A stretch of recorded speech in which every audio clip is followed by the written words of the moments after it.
We aren't nice boys. We were fucking nasty little bastards. He had trouble sleeping at night, and when he did, he had horrible dreams. I'm outside of society. I'm an artist. Rock and roll is my art. No drugs at all. I'm high on life. You want people to take drugs themselves? Oh yeah, I want them to take drugs. Why is this? Because it's better than Monopoly. Graines de violence. When I joined the band, I couldn't believe that they wanted to be this other thing than they were, you know? Like they didn't think, I thought of them as huge stars, you know? But to them, they weren't famous yet, you know, and they hadn't made it yet, and they wanted to be as big as Aerosmith or whatever, you know? And I couldn't, that was a shock, yeah. I hoped that we would stay at the level that we were at in popularity. Contrairement au vin, le rocker ne s'améliore pas forcément avec l'âge. Et ce n'est pas Pete Townshend qui viendra dire le contraire, lui qui, en 1965, avait décrété qu'il préférait mourir plutôt que vieillir, 50 ans avant de devenir le vieux con tant redouté. On les connaît, les gâteux qui racontent les mêmes sornettes à chaque album, les virtuoses qui pioncent sur leurs instruments, les anciens punks énervés qui finissent comme les pires réactionnaires. Tout le monde n'a pas la dignité d'un Leonard Cohen, la sagesse d'un Neil Young ou la folie créatrice d'un Scott Walker. Il faut bien reconnaître que souvent, le temps ne laisse pas le génie intact, et surtout que le public se montre rarement indulgent avec ses idoles vieillissantes. Prenez les Red Hot Chili Peppers. Ils n'ont certes pas atteint un âge canonique, et pourtant ça fait presque 20 ans que l'intelligentsia rock les considère comme finis, foutus, perdus pour la cause. Avec Californication en 1999, ils avaient définitivement franchi la ligne rouge pour devenir l'un des plus grands représentants du son pop-rock cher à RTL2. Parce que les Californiens assumaient davantage leur pulsion mélodique, parce que le chanteur Anthony Kiedis s'achetait une rédemption en abandonnant son rap lubrique, parce que peu à peu, le funk laissait sa place à la pop. Un renoncement, une trahison qui restera à jamais en travers de la gorge des fans historiques. À titre personnel, j'admets une indulgence nostalgique pour les albums Californication et By the Way, doux vestige de mon adolescence. En revanche, j'ai arrêté les frais à partir de l'interminable Stadium Arcadium, peut-être parce que j'avais atteint la majorité lors de sa sortie. Mais on n'est pas là pour chialer sur une époque révolue, et encore moins pour s'acharner sur une fin de carrière guère passionnante. Ce qui nous intéresse aujourd'hui, c'est la transition turbulente qu'opéra le groupe entre son âge d'or et sa retraite pantouflarde. On sépare bien souvent la carrière des Red Hot en deux parties, la première qui va des débuts bordéliques jusqu'au triomphe de Blood Sugar Sex Magik en 1992, et la seconde, 7 ans plus tard, en 1999 avec Californication, et qui correspondrait donc, selon les plus radicalisés, à l'anéantissement des Red Hot originels, un sacrilège, une concession commerciale impardonnable. La majeure partie des années 90 virent les Red Hot traverser le désert dans une quasi-indifférence, et pourtant il y eut bien un album sorti durant ces 7 années de galère, un album dont on parle peu, que l'on évacue généralement comme une anecdote sans importance. Sorti en 1995, soit 3 ans après les succès de Give It Away et Under the Bridge, One Hot Minute eut un accueil décevant, souvent dénigré sous le prétexte que John Frusciante, guitariste virtuose et chéri des 2 albums précédents, s'était fait la malle. S'il ne s'agissait que d'une œuvre mésestimée en son temps et réhabilitée aujourd'hui comme tant d'autres, il n'y aurait pas lieu d'en faire tout un podcast, mais c'est bien l'attitude des Red Hot face à ce disque qui éveille la curiosité. Pas un extrait pendant leurs nombreux concerts, pas une place dans le tracklisting du traditionnel best-of, et il faut voir la gueule qu'ils tirent quand on le mentionne en interview. One Hot Minute ne semble exister que dans l'inconscient de ses auteurs, qui l'éludent comme un mauvais souvenir.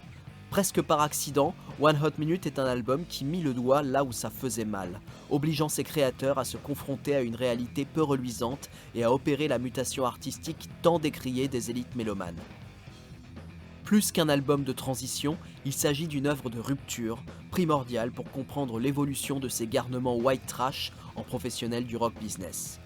One Hot Minute ne vous fera pas enflammer le dance floor, il ne vous donnera pas le sourire aux lèvres. Il a sa carte d'adhérent au club des albums malades, de ceux qui ne se laissent pas découvrir en une écoute superficielle. La galette s'ouvre sur Warped, un hard rock viscéral et ténébreux, un choix plus que curieux pour un premier single promotionnel. Les premiers mots, fredonnés par un Kiedis en pleine descente de Valium, annoncent la couleur sans détour. La bonne humeur proverbiale des Red Hot est ici pulvérisée par des obsessions chimiques et suicidaires.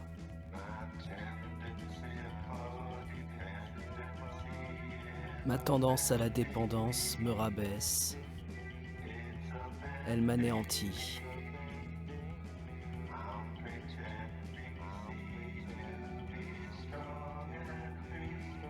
Je donne l'air d'être fort et affranchi de ma dépendance. Ça me pervertit. Indubitablement, quelque chose avait changé dans le son des Red Hot. Même si le groupe a conservé l'énergie qui embrasait des morceaux comme Give Away, celle-ci n'est plus animée par la même joie insouciante, l'esprit festif est porté disparu. 4 ans auparavant, Anthony Kiedis faisait son mea culpa d'ex-junkie avec Under the Bridge, laissant croire que la drogue appartenait au passé, mais voilà que ce Warped malsain venait ruiner tous les efforts d'abstinence.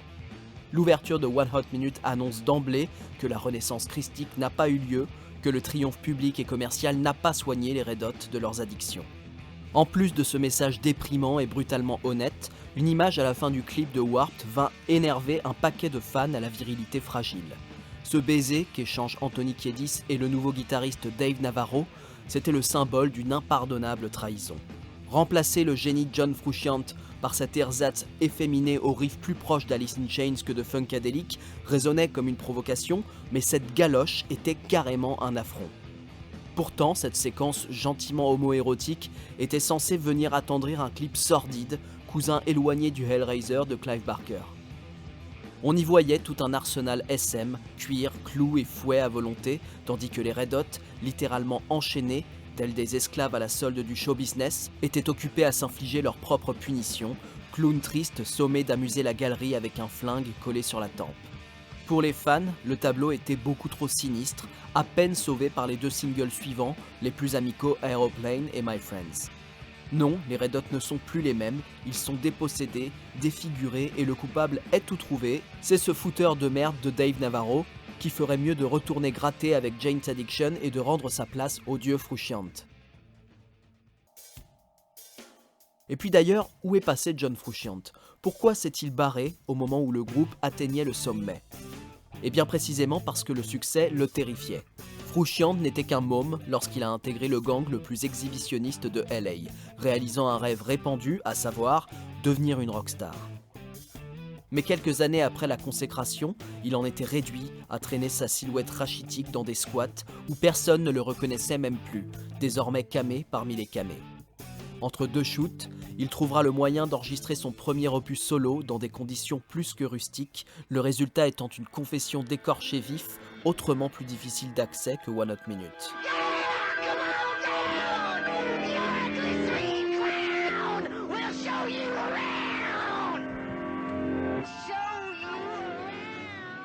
La déchéance tragique du jeune virtuose vint réveiller de vieux démons, ou plutôt de vieux fantômes.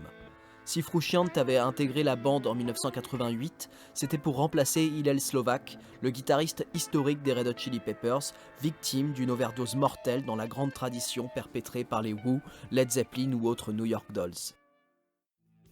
À l'époque, les Red Hot n'étaient que des gamins fêtards, surtout connus pour foutre un boucan monstre sur scène.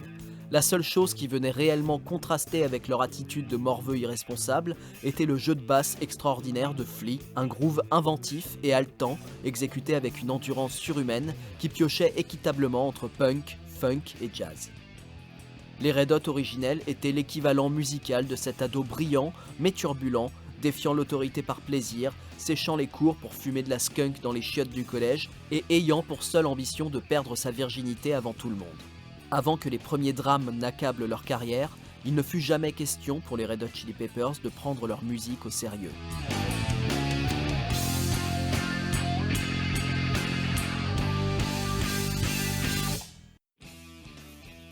En 1988, soit quelques années avant la consécration, la mort précoce d'Hillel Slovak fut digne des punitions divines de la mythologie grecque. Conséquence immédiate, le batteur Jack Irons sombra dans la dépression nerveuse et abandonna son poste. Le split semblait inévitable, mais c'est pourtant l'exact inverse qui est arrivé. Sans la mort de Slovak, John Frusciante et le batteur Chad Smith n'auraient probablement jamais intégré la formation et les Red Hot Chili Peppers ne seraient jamais devenus le phénomène international que l'on connaît aujourd'hui. Avec Chad Smith, Flea trouvait une assise rythmique à la hauteur de son génie. Kiedis, chanteur plutôt limité, réinventait ses vocalises et son phrasé grâce au riff enivrant de son nouveau grand pote John Frusciante, surdoué, insolent et inspiré. Le garage funk bordélique des débuts se muait en une musique plus écrite, toujours aussi énergique mais désormais cadrée au millimètre. Cette professionnalisation nouvellement acquise, les cancres californiens la devaient également à un producteur légendaire avec qui ils allaient signer quasiment la totalité de leurs disques suivants. Rick Rubin, inévitable architecte sonore qui façonnera à sa guise la musique des 2 décennies à venir et dont l'empreinte se fera ressentir dans le rap, dans la pop, dans le rock, dans le metal et même dans la country de cette fin de siècle. C'est cette alchimie formidable, l'une des plus remarquables des années 90, qui sera à l'origine du blockbuster planétaire Blood Sugar Sex Magik, un album dont la musicalité complexe est rendue très accessible par le panache de ses interprètes. C'est cette formation qui sera la plus adorée des fans, ceux-là même qui dégueuleront sur One Hot Minute, album abrasif et maussade qui venait trahir la coolitude du précédent. À bien des égards, on peut sans doute considérer Blood Sugar Sex Magik comme le point culminant de la carrière des Red Hot. Le grand public découvrait alors 4 branleurs californiens sympathiques et un peu fêlés par l'intermédiaire du clip génial de Give the Way, morceau anthologique qui réalise l'exploit de scotcher l'auditeur en 10 secondes chrono.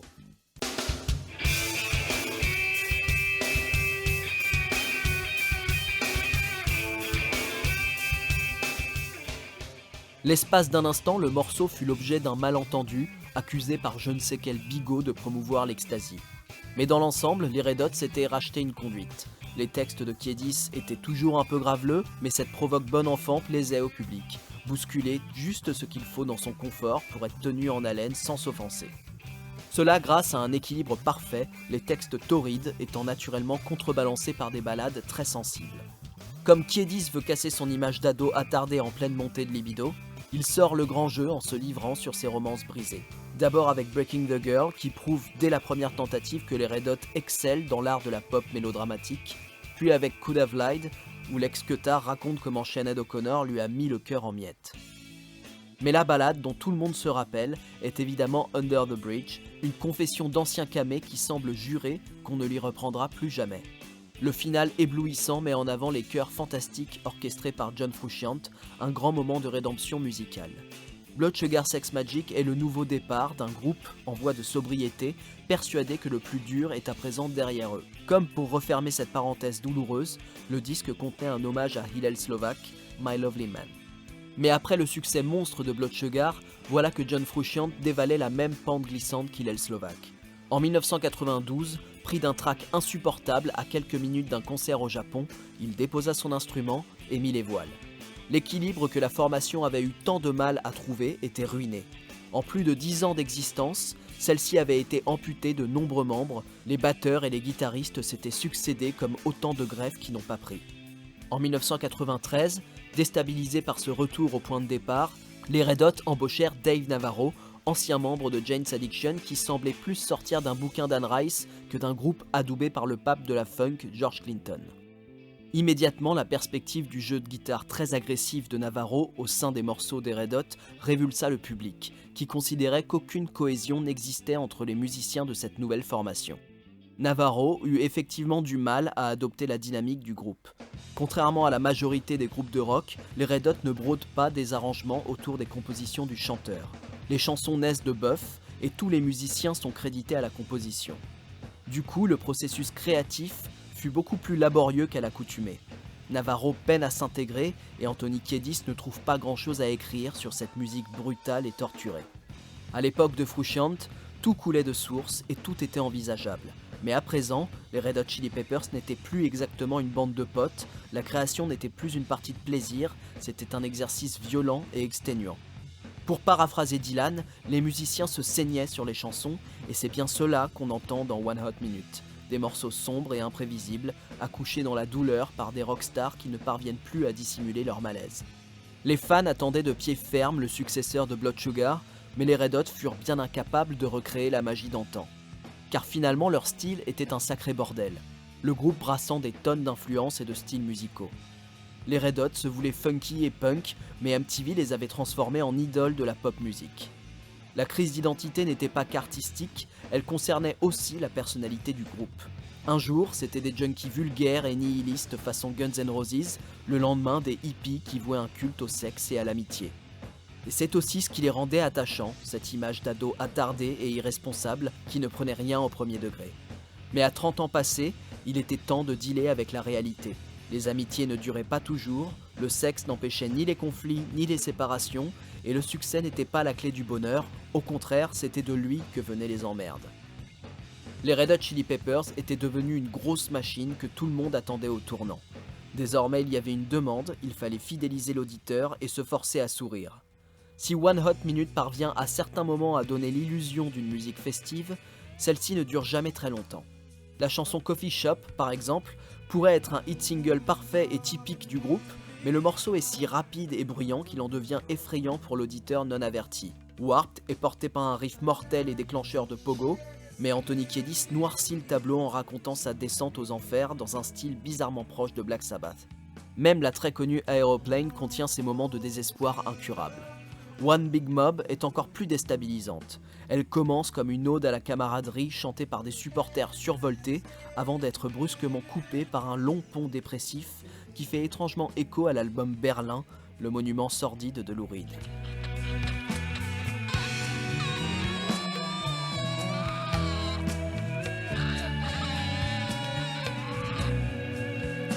On pourrait vite déduire que le déprimé Navarro a vampirisé les joyeux drilles californiens, mais ce serait un peu vite oublier l'état de déliquescence morale des membres fondateurs des Red Hot Chili Peppers. Tout d'abord, Anthony Kiedis, ex-héroïnomane refroidi par le décès de son meilleur ami, qui retombe dans ses travers après qu'un dentiste eut la bonne idée de l'anesthésie au Valium. À peine le produit injecté, il retrouve cette euphorie exquise des premiers shoots et enterre illico 6 années d'abstinence. Il faut dire que la drogue fait presque partie de son ADN. Son père était un dealer bien connu dans le vaste monde hollywoodien. Commencent alors plusieurs mois de défonces clandestines, Kiedis se cachant du groupe et de son entourage pour s'envoyer de la coke, de l'héro, du crack et tout ce que peut lui fournir le dealer du coin. Bien sûr, lorsqu'il s'agit de commencer à rédiger les paroles du successeur de Blood Sugar, c'est la page blanche, ou plutôt le trou noir. Kiedis n'était pas un grand auteur, mais son style délirant et léger convenait bien à la musique des Chili Peppers. Il avait l'habitude d'écrire sur ses potes ou sur ses histoires de cul, il avait également pondu quelques textes adorablement naïfs sur la paix, la tolérance, la nature et les animaux. Mais l'horizon s'obscurcissait et Kiedis n'avait plus vraiment envie de rigoler. Il vivait avec le poids du mensonge, angoissé à l'idée que sa rechute ne soit révélée au grand jour. La culpabilité l'accablait. Il avait juré, sur la tombe d'Hillel, qu'il ne se laisserait plus jamais avoir par la dope, et il avait trahi sa promesse. Qui avait envie d'entendre un constat d'échec aussi sinistre de la part du groupe de rock le plus fun de toute l'Amérique? Sûrement pas les fans que Give It Away avait conquis. Alors qu'Anthony Kiedis est perdu dans sa procrastination, Flea prend l'initiative de rédiger quelques paroles. Si le bassiste est une composante essentielle du groupe, c'est la première fois qu'il s'essaie à l'écriture et son apport va profondément impacter l'album. Dave Navarro, à qui on a beaucoup reproché la noirceur de One Hot Minute, assure que le disque doit plus à l'énergie créative de Flea qu'à ses propres riffs de guitare heavy. Flea est un drôle d'énergumène. Né Michael Balzari, il tient son surnom qui signifie puce de son tempérament hyperactif. Son adolescence fut l'occasion de faire toutes les conneries possibles et imaginables, c'est un adepte des défis débiles et dangereux façon Jackass. Mais le garçon n'a rien d'un écervelé, c'est un mélomane passionné qui, dès son enfance, a démontré un talent musical hors norme. Fan de Chet Baker et de Miles Davis, il fut un trompettiste accompli avant de devenir l'un des plus célèbres bassistes de la planète. C'est un peu lui, la mascotte des Red Hot Chili Peppers, celui qui symbolise le mieux l'image que le groupe voudrait dégager. Celle d'adorables garnements un peu cramés qui revendiquent une attitude peace and love et ne crachent ni sur les groupies ni sur la drogue récréative. Pourtant, le visage qu'il montre sur One Hot Minute n'est pas celui d'un bout en train. Bien sûr, il a lui aussi très mal vécu le départ dramatique de John Frusciante.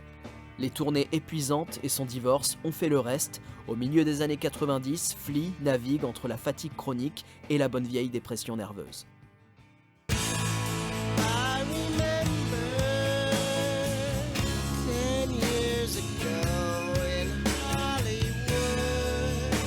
À la fin de Deep Kick, troisième morceau de One Hot Minute, On entend le bassiste chanter péniblement, d'une voix mal assurée, les souvenirs de ces années folles, celles où lui et Kiedis faisaient les 400 coups et n'avaient pas à se soucier des conséquences.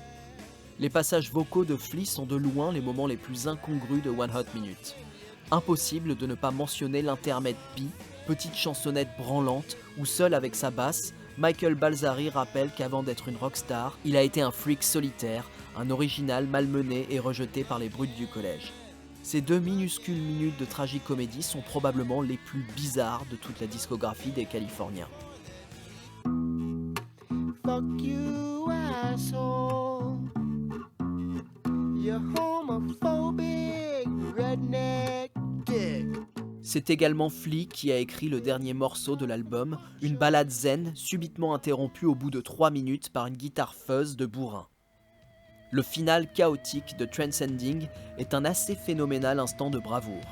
On y entend Kiedis hurler à plein poumon comme un ivrogne qui viendrait de se faire éjecter du seul rad qui l'accueillait encore.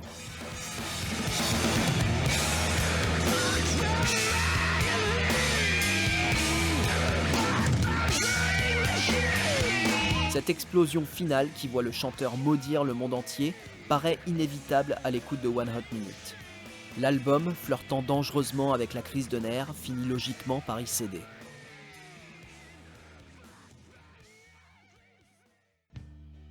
Flea avait écrit ce titre cathartique pour exorciser son chagrin suite à la perte de l'un de ses meilleurs amis. River Phoenix n'avait que 23 ans et était en passe de devenir l'un des acteurs les plus puissants d'Hollywood lorsqu'il mourut subitement. Flea était avec lui cette nuit d'Halloween de l'année 1993. Il faisait la bringue au Viper's Room, la boîte tenue par Johnny Depp, entouré de tout plein d'autres jeunes stars comme eux, des gamins qui se sentaient invulnérables depuis qu'ils avaient forcé les portes d'Hollywood. Alors que Flea était occupé à buffer sur scène avec Johnny Depp, il aperçut River se diriger vers la sortie du club et à sa démarche titubante, il comprit immédiatement que quelque chose ne tournait pas rond. Quelques minutes plus tard, River Phoenix était mort d'une overdose de cocaïne et de morphine, il n'y avait plus rien à sauver. Tout le monde savait bien que River filait un mauvais coton, mais en même temps c'était plus ou moins le cas de toutes les jeunes idoles américaines durant les années 90. Cette décennie a cela de comparable avec les années 70. Avec l'arrivée de Nirvana, c'était une période de renouveau pour le rock'n'roll, la naissance d'une scène underground terriblement excitante qui venait venger les oreilles sensibles de toutes les horreurs des 80s. Les étoiles montantes du cinéma, comme River Phoenix et Johnny Depp, se sentaient proches de ce mouvement grunge, de sa violence politique et de son éthique artistique. Mais, comme pour le punk à la fin des 70s, la fête a rapidement dégénéré. Ce qui était à la base une initiative purement musicale fut assez vite gangréné par les tabloïds. La rage subversive et bien réelle d'une génération entière perdit toute sa substance, MTV engloutissait les marginaux, rebelles et autres poètes pour recracher de bons petits soldats obéissants. Kurt Cobain fut le symbole de ce sacrifice mercantile. Ce pauvre type qui avait décroché le jackpot en consacrant sa vie au rock'n'roll n'avait que trop bien compris qu'au fond, il ne contrôlait rien. La moindre de ses frasques se retrouverait en prime time et son sort serait confié à un jury populaire lobotomisé. Lorsqu'il se suicide en avril 1994, le choc atteint le camp des Red Hot Chili Peppers. Tout comme le chanteur de Nirvana, les Californiens n'ont plus le contrôle sur leur image, ils ont des gros problèmes de drogue et sont incapables de gérer leur succès soudain. La prise de conscience est générale. À la même époque, R.E.M. sortait Monster, un album comparable à One Hot Minute, une œuvre âpre qui tranchait avec le reste de leur discographie et semblait faire le point sur cette période délétère. L'album était un hommage à River Phoenix et contenait une chanson sur le regretté Kurt. Dans One Hot Minute, c'est le titre Tearjerker qui rend hommage au guitariste à chemise de bûcheron.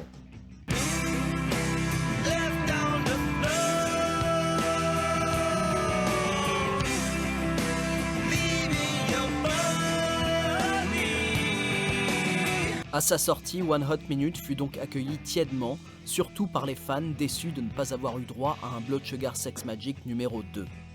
Et cela a bien failli coûter la carrière du groupe californien, le disque vendant 2 fois moins que son prédécesseur. Les Red Hot auraient pu sauver les meubles en le défendant sur scène, c'est en général dans ce contexte qu'ils s'expriment le mieux. Malheureusement, habituellement impressionnant en live, le groupe semblait peu concerné, exécutant le taf comme de bons professionnels mais sans passion. Au bout de quelques dates, Kiedis se blesse après un spectaculaire salto raté, et pour couronner le tout, il se bousille le bras dans un accident de moto. La tournée fut drastiquement réduite à quelques représentations à droite, à gauche, et se termina dans l'indifférence générale. Navarro, peu satisfait de l'expérience, repartit comme il était venu. Omniprésents sur les ondes pendant 3 bonnes années, les Red Hot s'évaporèrent comme un vulgaire effet de mode. Le monde était passé à la Britpop, les Chili Peppers étaient désormais des dinosaures d'un autre temps, des has-beens qui se sont brûlés les ailes en ne respectant pas la loi de l'offre et de la demande. Mine de rien, la carrière des Red Hot Chili Peppers, ces sympathiques trublions, est une longue succession de tragédies dont le récit pourrait faire office de scénario pour une suite de Requiem for a Dream. En cela, One Hot Minute est un précieux témoignage musical d'une période désenchantée. C'est l'explosion d'une bande de potes arrivés au bout de leurs limites. Les Red Hot étaient tristes, lessivés, intoxiqués, et ils ont sorti l'album le plus gonzo de leur discographie. Un disque qui ne ment pas, un disque qui tape là où ça fait mal. Il était devenu impossible de répondre positivement à l'injonction du fun qu'imposait MTV. Sur Warped, il y avait cette phrase qui résumait très bien le malaise. Ne me regarde pas de trop près, tu risques de ne pas aimer ce que tu vas voir. Et c'est ce qui rend ce disque si fascinant. On y entend ce qu'un groupe de rock mainstream s'évertue habituellement à dissimuler. Les conflits internes, le succès cannibale, le désespoir morbide, la peur de la mort et la drogue qui gagnent à la fin. Enfin presque, puisqu'aujourd'hui les Red Hot préfèrent largement la camomille à l'héroïne. À la toute fin du XXe siècle, une nouvelle génération de mômes les découvrira avec Californication, un album impeccable où rien ne dépasse, un savant équilibre de pop entraînante, de funk pas trop bruyant, de rock'n'roll bon enfant et de grandes ballades rédemptrices. Le miraculé John Frusciante fera son retour parmi les vivants pour offrir aux Red Hot une deuxième chance avec une collection de tubes prompte à boucher les trous dans la programmation d'RTL2. Depuis cette ultime transition en multinationale pop infaillible à la U2, il est encore plus savoureux de décortiquer ce disque monstre qu'est One Hot Minute, car, situé à mi-chemin de la mutation, il nous permet d'assister à ce qu'il s'est passé dans la chrysalide. Beaucoup hurleront que les Red Hot ont vendu leur âme. Personnellement, j'aime à penser qu'ils ont fait le nécessaire pour ne pas finir comme Kurt Cobain ou River Phoenix. Parmi les 13 titres chaotiques de One Hot Minute, l'un d'entre eux est animé d'une pulsion de vie particulièrement dévastatrice. Shallow Be Thy Game est l'un des morceaux les plus hard du groupe, un rock lourd et sans merci que Kiedis avait initialement écrit comme une critique du fondamentalisme religieux, un sujet alors très en vogue durant ces maussades années 90 chez les punks et les métalleux qui se sentaient si contris par le puritanisme culturel de l'Amérique. Pas vraiment un exemple de chanteur engagé, il est surprenant d'entendre Anthony Kiedis si intensément investi dans une cause qui ne l'a d'ailleurs jamais concerné, le garçon ayant grandi dans une famille d'artistes pas bigotes pour un sou. Si on se laisse aller au plaisir de la surinterprétation, on peut entendre dans Shallow Be Thy Game une signification alternative concernant les tourments du chanteur, pour qui l'opium est une religion et non l'inverse. Soudain mu d'un espoir formidable au sein d'un album dépressif, le chanteur se dresse face à son miroir, assumant ses problèmes d'addiction et puise en lui-même la force de conviction qui l'aidera à décrocher. « Je ne brûlerai pas », répète-t-il sur le refrain, faisant accidentellement allusion à la phrase qu'écrivait Cobain à la fin de sa lettre de suicide. « It's better to burn out. Il vaut mieux brûler d'un coup que de se consommer à petit feu. » Shallow Be Thy Game est le titre le plus violemment positif de One Hot Minute. C'est un manifeste pour une vie dénuée d'aliénation et de dépendance, l'expression magnifique d'une émancipation qui scie les barreaux et défonce les murs des prisons mentales. Cela pourrait aussi bien désigner la religion, la drogue, le showbiz, le monde du travail ou une relation toxique, qu'importe, car c'est souvent cela qui définit les grandes chansons, elles s'adaptent aux oreilles de celui qui l'écoute.